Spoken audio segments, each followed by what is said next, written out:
Hi friends, आज हम लोग एक्सरसाइज 5.1 के सवाल नंबर 4 से शुरू करेंगे। तो देखिए, हमने पिछले आपके 3 वीडियो यानी 2 वीडियो थ्योरी और कंसेप्ट और 1 वीडियो जो है उसमें सवाल 1, 2 और 3 नंबर तक के सवाल को हमने सॉल्व किया है। अब जो सवाल है आपके सवाल नंबर 4, यहाँ से आपको एक एक कंसेप्ट को समझना है। जैसे मान लीजिए हमने आपको बताया LHL और RHL और फंक्शन ऑफ एक्स, यानी कोई भी फंक्शन जिसके LHL और उसी फंक्शन के RHL और वो फंक्शन यदि तीनों बराबर हो तो ऐसे कंडीशन में हम लोग बोलते हैं कि संतत फलन है। यानी अगर इन दोनों में कोई एक बराबर नहीं हो तो ये जो है संतत फलन नहीं होगा। तो चलिए अब इस बात को हम एग्जाम्पल के सवाल से समझते हैं। इसके सवाल नंबर 4 नंबर के सवाल से हम लोग देखेंगे। देखिए, सवाल है कि सिद्ध कीजिए कि फलन f(x) बराबर x के पावर n, x बराबर n पर संतत है जहां n एक पूर्णांक है। तो हमें जो है इस पॉइंट को समझना है कि आखिर क्या बोल रहा है। एक बिंदु हमको दे दिया और बिंदु क्या है, x बराबर n है और x बराबर n पर हमको जांचना है कि फलन क्या होगा। जैसे देखिए, हम यहाँ लिख सकते हैं at point x equal to n, x बराबर n एक बिंदु मिला और इस पर इसको जांचना है। तो मान लीजिए कि हम यहाँ लिखते हैं LHL, यानी LHL आपका लेफ्ट हैंड लिमिट, इसमें हम लिखेंगे limit x tends to n minus LHL आपको x tends to n minus और फंक्शन ऑफ x। तो देखिए, limit x tends to n minus और फंक्शन ऑफ x किसके बराबर है, x के पावर n। तो x के पावर n के बराबर है फंक्शन ऑफ x। तो फंक्शन ऑफ x हो गया x के पावर n। अब आप जहां यहां देखेंगे कि भाई जहां x है वहां क्या रखेंगे, n रखेंगे। तो यहां हो जाएगा n के पावर n। और जैसे हम लिमिट यूज करेंगे, लिमिट के मान यूज करेंगे, इस लिमिट को लिखना बंद कर देंगे। यानी LHL के मान हमको n के पावर n मिल गया। इस तरह से हम जब RHL में चलेंगे, RHL तो limit function of x tends to n plus, देखिए तो x tends to n plus limit function of x से बराबर है x tends to n plus x के पावर n। अब RHL के फंक्शन, तब यहाँ x tends to n plus यानी x जो है वो n के तरफ अग्रसर कर रहा है।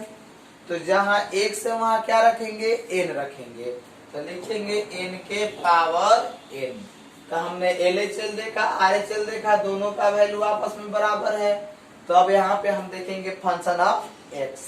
तो फंक्शन ऑफ x है x के पावर n। तो बिंदु क्या मिला है, x बराबर n पर। तो देखिए x बराबर n, तो n बराबर x के पावर, तो x के जगह पर क्या रखेंगे, n। तो n के पावर n। इस प्रकार से आप देख सकते हैं कि LHL का मान x के पावर n है, RHL के मान x के पावर n के पावर n है और फंक्शन ऑफ x n के पावर n है। इसका मतलब क्या है, आप इस बात को समझ सकते हैं, x लेस देन n। इसका LHL का मतलब कि x लेस देन n। हम आपको कंसेप्ट सिखा रहे हैं कि यहाँ आप समझ सकते हैं, अगर कहीं कोई बिंदु इस तरह से दिया रहेगा कि x लेस देन n, तो x लेस देन n का मतलब क्या, कि x लेस देन n का मतलब हुआ कि LHL फंक्शन अगर ऐसा दिया हो x ग्रेटर देन n, तो इसका मतलब क्या, RHL फंक्शन। और x बराबर n, तो इसका मतलब क्या, फंक्शन ऑफ x। एक कंसेप्ट होता है। यानी इस कंसेप्ट को हम लोग समझ गए कि अगर बिंदु में डायरेक्ट ऐसा भी बात दिया होगा, तो अगर इसी को कंसेप्ट को देखिए, अगर x लेस देन n ऐसे दिया हो, तो ऐसे दिया रहेगा तो हम समझ जाएंगे कि छोटा भी है बराबर भी है, यानी कि ये दो बातों को फॉलो करेगा। एक छोटा है तो LHL के लिए चला जाएगा और बराबर है तो फंक्शन ऑफ x के लिए चला जाएगा, और एक x ग्रेटर देन n तो ये आपका RHL के लिए हो जाएगा। तो देखिए अब इसके आगे वाले जो सवाल है, सवाल नंबर 5, ये इसी कंसेप्ट पर आधारित सवाल है।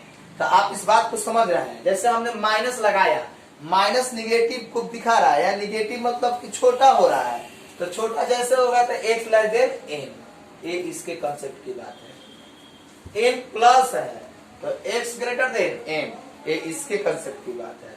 और ये बराबर है तो x बराबर है, इसके कंसेप्ट की बात है। इस तरह से हम लोग अभी 4 नंबर सवाल में कंसेप्ट को समझे, जबकि 5 नंबर सवाल जैसे ही हम लोग पढ़ेंगे ना, तो इस बात को, इस कंसेप्ट से पूरे 5 नंबर सवाल को हम लोग सॉल्व करेंगे।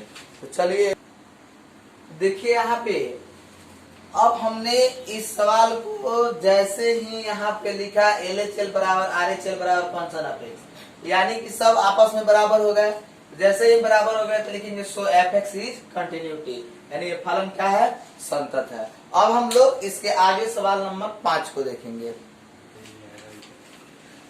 देखिए 5 नंबर सवाल, क्या fx x यदि x less than equal to 1, 5x greater than 1, मतलब कि x बराबर 1 पर ये फलन दिया है, इसके लिए बिंदु दे दिया है, केवल 1 पर, केवल 1 पर ये बिंदु फॉलो करेगा। मतलब आप समझ गए होंगे कि LHL के लिए और फंक्शन ऑफ x के लिए ये बात सही है, यानी less than is equal to LHL less than और बराबर भी है तो फंक्शन ऑफ x, और 5x ग्रेटर देन 1 है तो इसके लिए एक ग्रेटर देन के लिए है।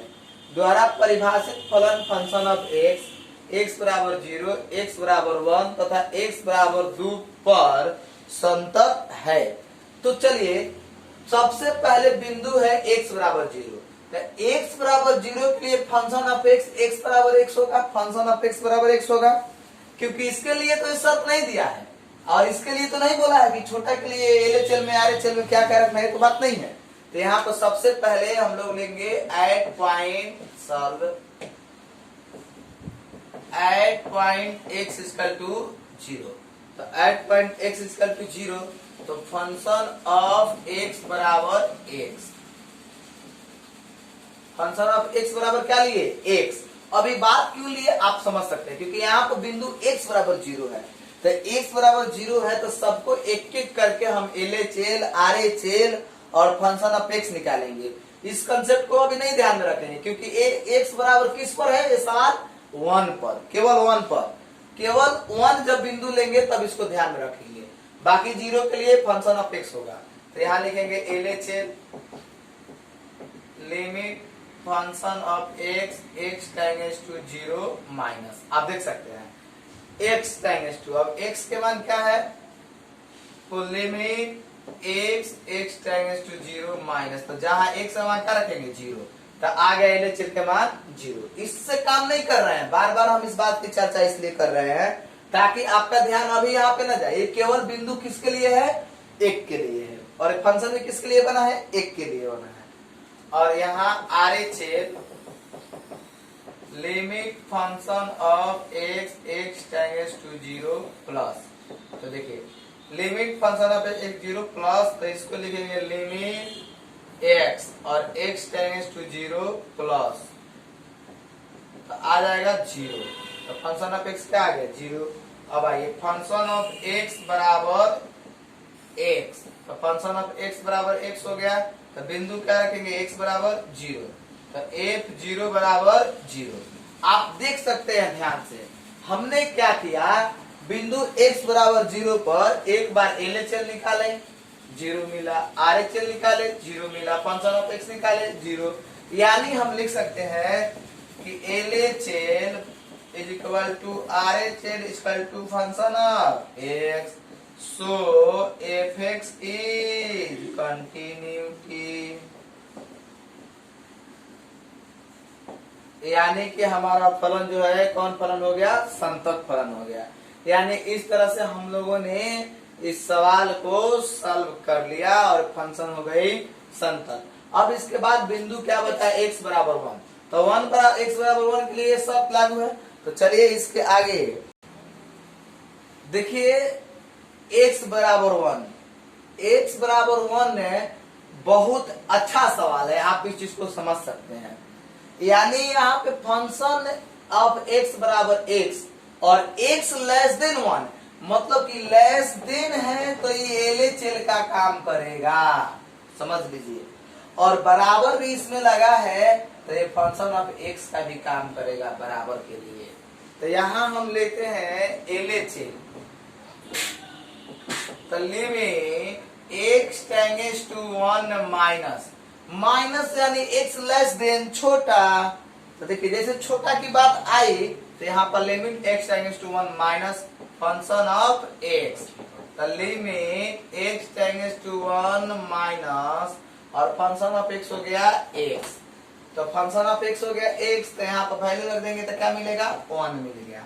अब आइए LHL तो मिल गया, RHL x ग्रेटर देन होता है, यानी इसको हम लोग RHL बोलते हैं। तो RHL में आप इस बात को समझ सकते हैं कि x ग्रेटर देन है, तो लिखेंगे RHL limit function of x greater than 1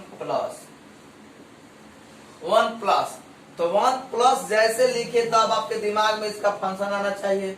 तो x ग्रेटर देन 1 प्लस के लिए तो आप यहाँ पर आ जाएंगे limit x tends to 1 plus, और देखिए ग्रेटर देन के शर्त के लिए फंक्शन 5 दिया है, तो यहाँ पर रखेंगे 5, यानी x का मान ना एक है, तो यहाँ तो x तो है नहीं, तो केवल क्या हो जाएगा 5 हो जाएगा। अब आइए फंक्शन ऑफ x, तो फंक्शन ऑफ x बराबर हमको लेना है, तो क्या लेंगे इस चीज को समझना है। बराबर, तो बराबर किस में है, लेस देना, तो फंक्शन ऑफ x बराबर x बराबर 1 पर, तो f1 बराबर 1, यानी आप इस चीज को देख सकते हैं कि LHL is not equal to RHL, तो ये दोनों एक दूसरे के बराबर नहीं है, तो लिखेंगे सो fx is not continuity, so fx is not continuity, यानी फलन जो है इसके बराबर, इस संतत नहीं है, यानी x बराबर 1 पर फलन संतत नहीं हो रहा है। अभी पीछे हमने देखा था x बराबर 0 पर संतत हुआ था, x बराबर 1 पर संतत नहीं हुआ। अब एक और बिंदु बचा है x बराबर 2, तो x बराबर 2 ये सवाल का कंसेप्ट नहीं है, क्योंकि केवल x बराबर 1 के लिए था, तो x बराबर 2 के लिए हम आसानी से एक एक करके सॉल्व कर लेंगे। तो चलिए अब रखते हैं x बराबर, अब आइए एट पॉइंट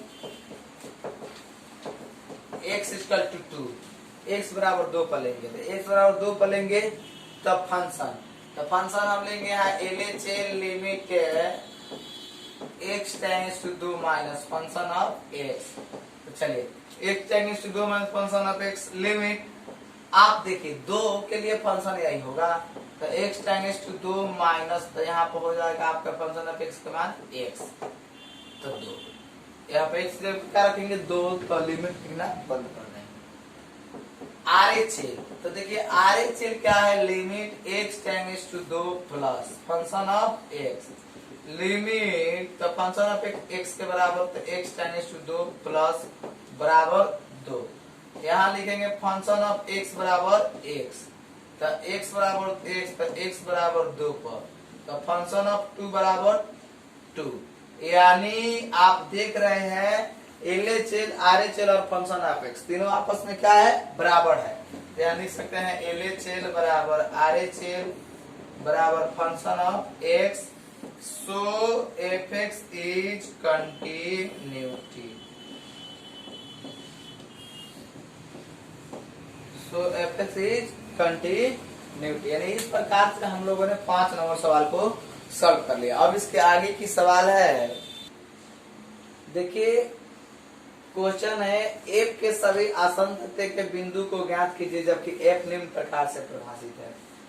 fx बराबर 2x प्लस 3 यदि x less than is equal to 2, 2x minus 3 x greater than 2, असंतत बिंदु को ज्ञात करना है, यानी कि किस बिंदु पर सवाल असंतत है इस चीज को बताना है। तो चलिए सबसे पहले हम LH लिमिट, तो LH लिमिट के लिए ये आएगा, यानी लिखेंगे यहाँ पे LHL तो limit x tends to 2 minus, तो 2 माइनस LHL के लिए x less than function of x। अब आइए limit x tends to 2 minus, तो फंक्शन ऑफ x हो गया 2x प्लस 3। तो चलिए जैसे ही अब यहाँ पे x क्या रखेंगे 2, 2 गुने 2 प्लस 3, तो 4 3 7 आ गया। इसके बाद RHL की तरफ हम बढ़ेंगे, तो RHL आपको मिलेगा limit function of x tends to 2 plus, तो देखिए limit x tends to 2 plus और यहाँ RHL, तो 2x माइनस क्या है 3।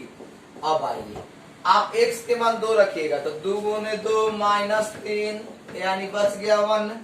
अब चलिए फंक्शन ऑफ x रखिएगा, तो फंक्शन ऑफ x बराबर के लिए फंक्शन ऑफ 2x प्लस 3 मिलेगा क्योंकि इसी में बराबर का चिन्ह है।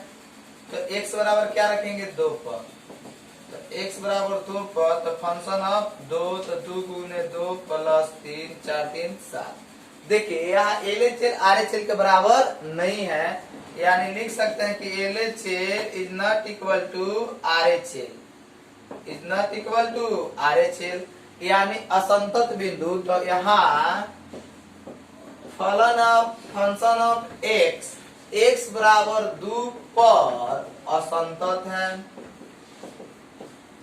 असंतत है, अर्थात असंतत बिंदु कितना मिला 2, अर्थात असंतत बिंदु